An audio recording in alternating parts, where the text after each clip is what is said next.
السلام عليكم ورحمة الله وبركاته. وولاشي المضيق halkan waxaa iigu diyaarsan fish waxaa qasay 15 minutes ago. waxaan soo mariyay xawaajigaas oo fishka xawaaji buurbuur iyo xawaajiga labada xawaaji oo shiidan iyo xawaajigan oo fishka ku sawiran filfil intaasaa maxay ahaydey raqay yar oo maxay ahaydey wax yar ka hor aan qasay biyihiisa oo badneen wax yar ah aan kula daray liin yar. intana waxaa igu diyaarsan barbarooni oo orange ah, kamsar caleen, toon.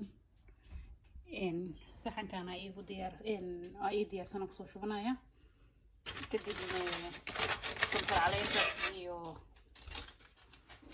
toonta iyo xawaajigan kusoo darsanaya kadibna waa kaasa wad aragtaan. waxaa loo baahan yahay ama 15 minutes haddaa chance badan haysta ilaa half hour camal inuu ku qasnaado ama 15 minutes ama 10 minutes hataa. marka insha Allah ovenka gashanayna waa kana ila socdo.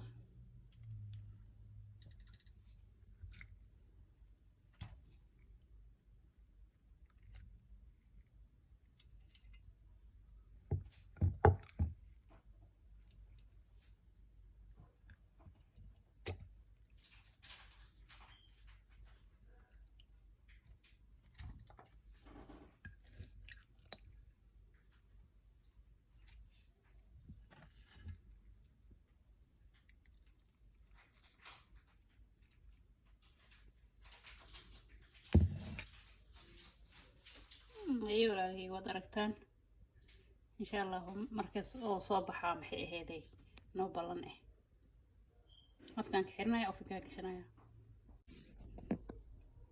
markaas walaalahayga insha Allah afkaan ka xiranaya waa ovenka gelinaya waa isku soo noqonaynaa marka uu soo baxa insha Allah.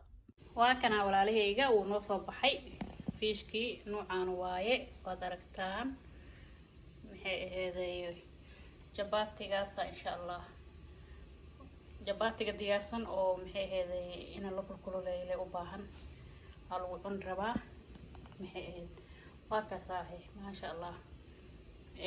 haddii basbaas xawaajiga yar oo fishka oo baakadka oo ku jiro basbaas yar oo leeyahay wax yar kuleel yar waaye.